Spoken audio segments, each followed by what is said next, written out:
어떤 의에서 그 모든 곡물에 대해 에,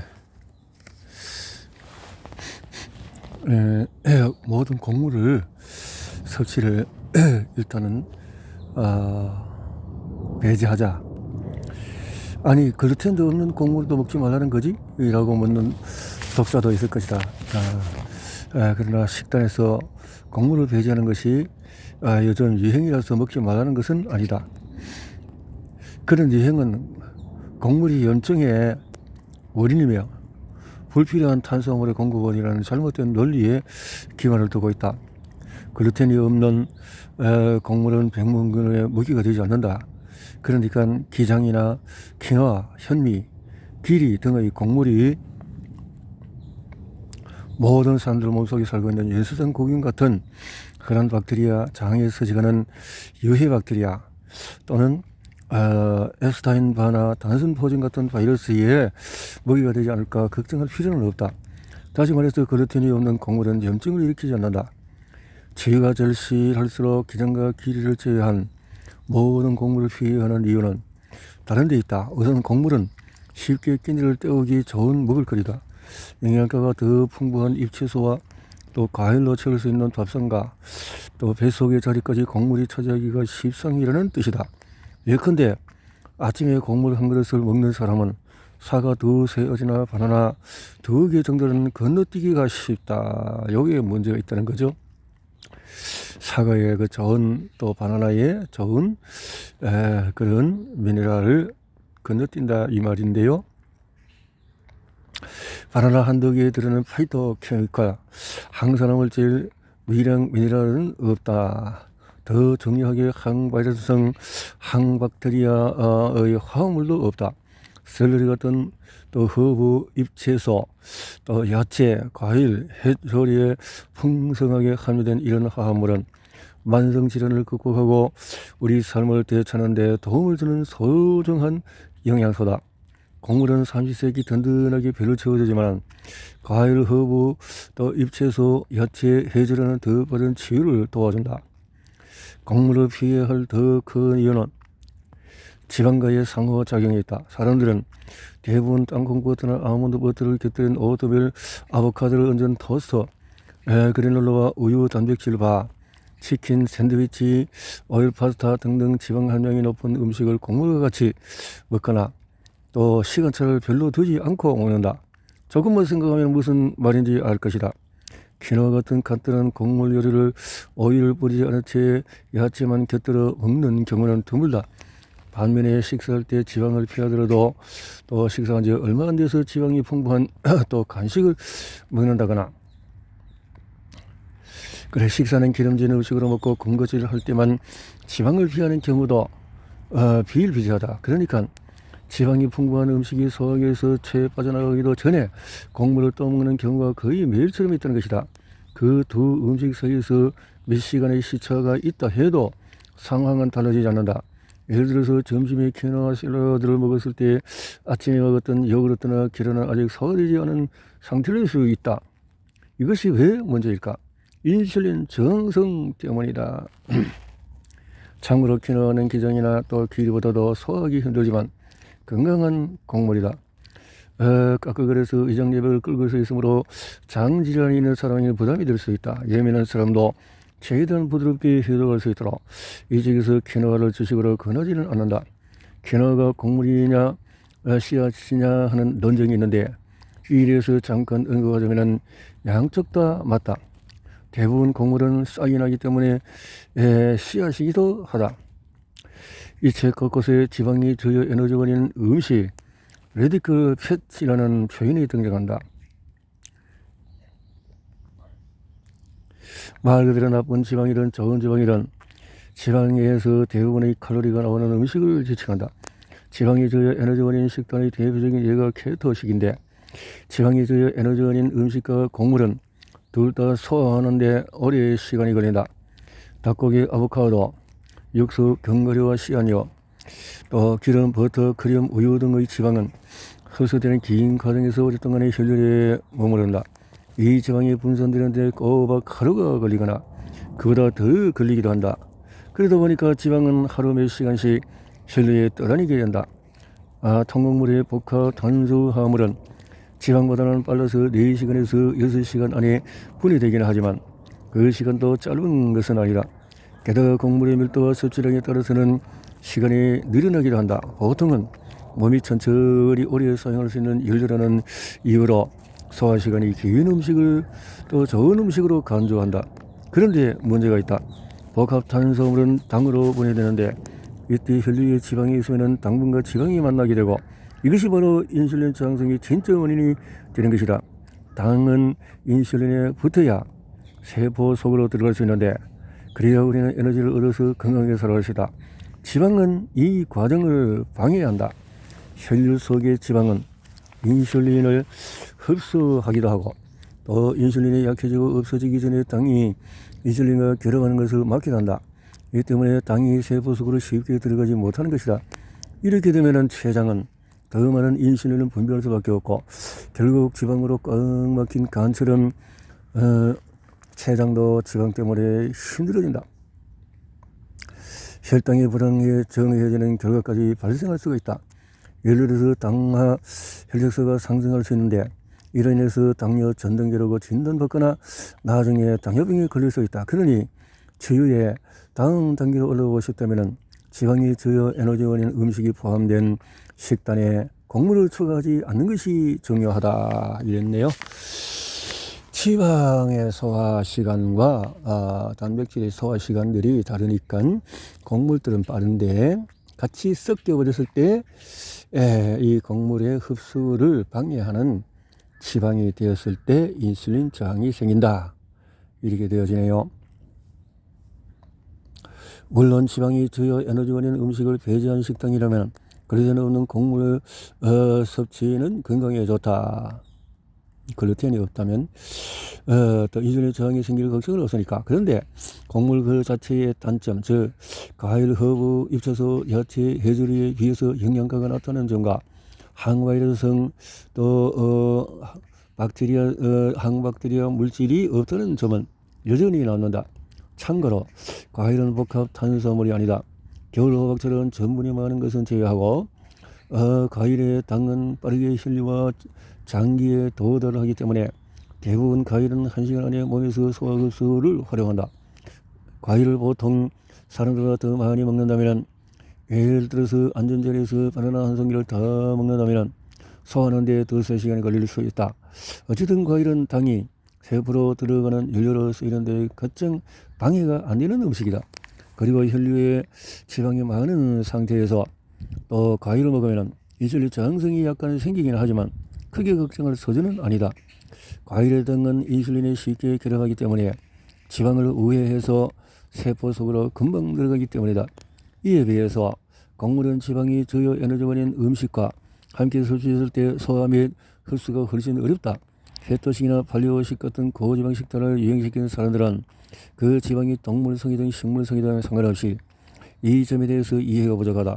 그들은 곡물은 무조건 좋지 않은 증상을 일으킨다는 단순한 생각만 하는 것이다. 고지방 식단 창시자들은 사람들이 몸이 붓고 어지럽고 머리가 뿌옇고 피곤해지는 것은 글루텐이 없는 곡물로 염증을 일으키기 때문이라고 착각하고 있다. 이런 증상은 사실 소화불량, 간기능 저하, 연쇄상 고흉과 엑스타인바 바이러스 같은 병원균에 의한 저등급 바이러스 및 박테리아 감염 때문에 생기는 것이다. 그리고 이 모든 결과에 지방과 복합 탄수화물이 합쳐진 식단이 한몫한다. 많은 사람들이 지방이 주요 에너지원인 음식을 곡물 같은 복합 탄수화물과 함께 먹어서 소화기에 문제가 생긴다. 그런데 치즈를 듬뿍 바른 파스타, 맥앤치즈 또 등등 뭐 이런 것들부터 아보카도를 얹은 토스트, 오트밀 땅콩버터, 돼지고기 반찬과 쌀밥 등등 많은 음식에는 지방과 곡물이 단짝처럼 붙어 있다. 소화기관에 지방과 전분이 같이 들어있으면 간과 췌장은 괴롭다. 위산에 의한 곡물 분해 작용이 더뎌지면서 위도 괴롭다. 지방이 위산의 곡물 분해를 방해하면 간은 지방을 더 빨리 분해하기 위해서 더 많은 담즙을 만들어내는데 이번에는 복합 탄수화물이 담즙의 지방 분해를 방해하는 것이다. 이런 악순환 때문에 나타나는 증상으로는 복부 평만, 메스꺼움, 변비, 위경련, 위염, 장염 등이 있는데 사람들은 이런 증상을 곡물과 지방을 함께 섭취해서가 아니라 오로지 곡물 터지라고 착각을 한다. 인슐린 저항성의 증상인 땀, 안면, 홍조, 가벼운 어지럼증, 변덕스러운 기력, 사라지지 않는 허기, 수분 보존에 따른 부종, 그리고 간헐적이고 가벼운 떨림도 마찬가지다. 곡물 섭취만 문제 삼을 것이 아니다. 지방의 주요 에너지원인 음식을 완전히 배제하고 글루텐이 없는 곡물만 섭취하면 이야기는 완전히 달라질 것이다. 많은 사람들이 지방과 곡물을 함께 섭취해도 아무렇지 않다고 말한다. 대부분 몸이 튼튼하고 장기의 기능이 떨어지지 않은 젊은 사람들이다. 그러니까 병원과 고지방, 고단백 식단과 독성 저금속으로 인해서 간이 서서히 망가지거나 뇌위산이 약해지거나 췌장의 기능이 떨어질 만큼 아직 세월이 흐르지 않은 것이다. 지금 아무 증상이 없다고 해서 유행하는 다이어트를 따라하다가 이미 장기가 약해지기 시작하지 않았다고 장담할 수가 없다. 그리고 훗날 만성질환으로 이어지지 않으리라는 장담을 할 수 없다. 지금 괜찮다는 것은 아무 문제가 없다는 보증이 아니다. 그러므로 질병을 미연에 방지하고 싶다면 또는 이미 앓고 있는 만성질환에서 치유되고 싶다면 기장과 기를 제외한 모든 곡물을 식단에서 빼는 방법으로 건강과 치유를 하는 게 더 끌어올릴 수 있다. 또 다른 방법은 이와 함께 지방이 주요 에너지원인 음식도 끊거나 줄이는 것이다.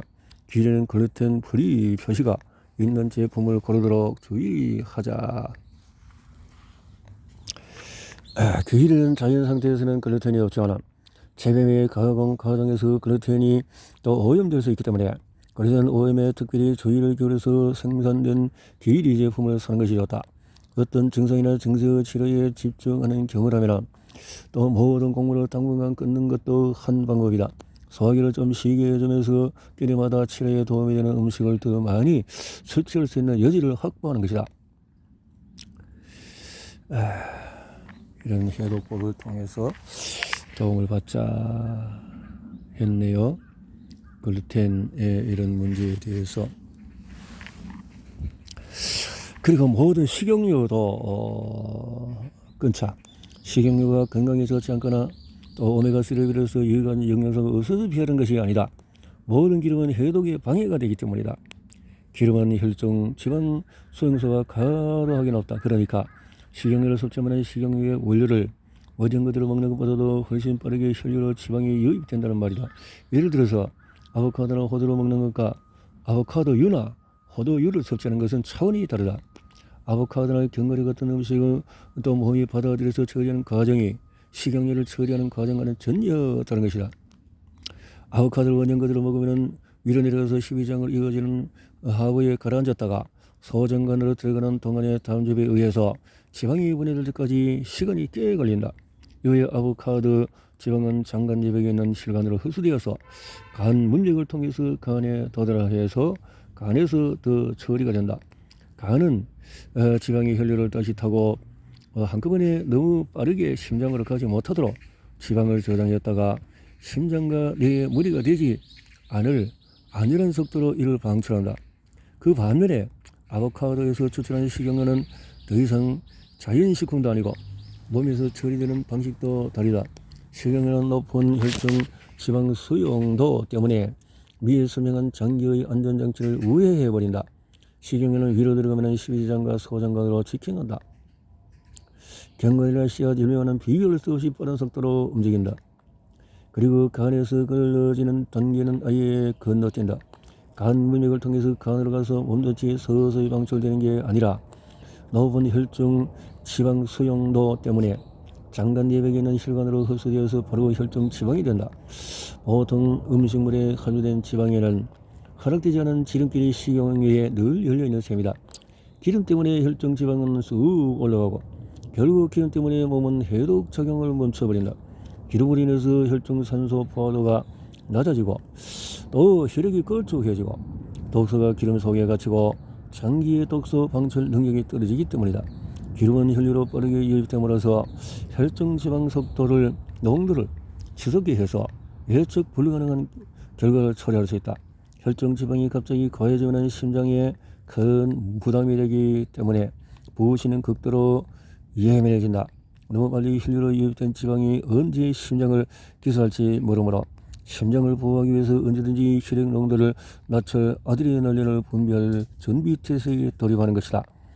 식용유의 지방은 다른 유형의 지방과 달리 장기에서 혈류 유입 시점을 늦춰줄 수 없기 때문이다. 이 모든 것이 몸의 해독 과정을 방해해서 궁극적으로 치유를 더디게 만든다. 그러므로 건강 문제를 최대한 빨리 해결하려면 식용유를 끊는 것도 고려해 봄직하다. 그렇네요. 그래서 보너스로 생각할 수 있는 것은 건강을 더 철저히 지키기 위해서 트러블 메이커 음식을 배제하는 것을 넘어서 또 효과적으로 할 수 있는 것은 또 소금을 비롯한 모든 양념도 배제하자. 천일염이나 암염이나 다 끊으면 미네랄 같은 영양소 부족해지지 않을까 걱정할 필요는 없다. 과일, 야채, 잎채소, 해조류, 허브가 풍성한 식단은 천연 나트륨 및 기타 미네랄이 충분하다. 그리고 소금 과다 섭취에서도 보았듯이 건강 개선을 위해서는 소금을 멀리할 합당한 이유가 또 있다. 향신료나 또 나트륨이나 착향료를 넣지 않은 순수 향신료의 경우에는 사용해도 좋다. 순수한 것은 그래서 지방이 또 주요 에너지 원인 음식을 아예 배제하자. 소금을 끊는 것과 마찬가지로 지방이 주요 에너지 원인 음식을 끊는다고 영양소 결핍을 걱정할 필요는 없다. 역시 과일, 채소, 잎채소, 해조류, 또 허브에는 우리 몸에 유익한 오메가3가 충분하기 때문이다. 그것도 해독과 치유 중에 우리 몸이 처리하기에 딱 맞은 양으로 잠시 후 지방과 치유에 관한 진실에서 다루어 보자. 또 술, 착향료 등등 이런 보존제를 끊거나 줄여야 한다. 이런 절에 민감증이 있는 사람은 꽤 많다. 술, 착향료, 효모, 구연산, 아스파탐, 감미료 이런데 당장 이런 식품이 먹는 즐거움이 있을지 모르지만 심신의 안정에 미치는 영향을 생각하면 마냥 즐거워할 수가 없다. 예를 들어서 영양 효모는 MSG에 오염되어 있기 때문에 영양 효모에 맛들인 사람은 음식을 MSG GMO하고는 다르죠. MSG는 그 인공 조미료를 말하는 거죠. 첨가해서 중독성에 그리고 영양 효모는 또 소화기에 과민 반응을 일으키고 유해 박테리아의 먹이가 되기도 한다. 그 유해 박테리아에 도움을 주지 않도록 그렇게 해야 할 것이다. 했네요.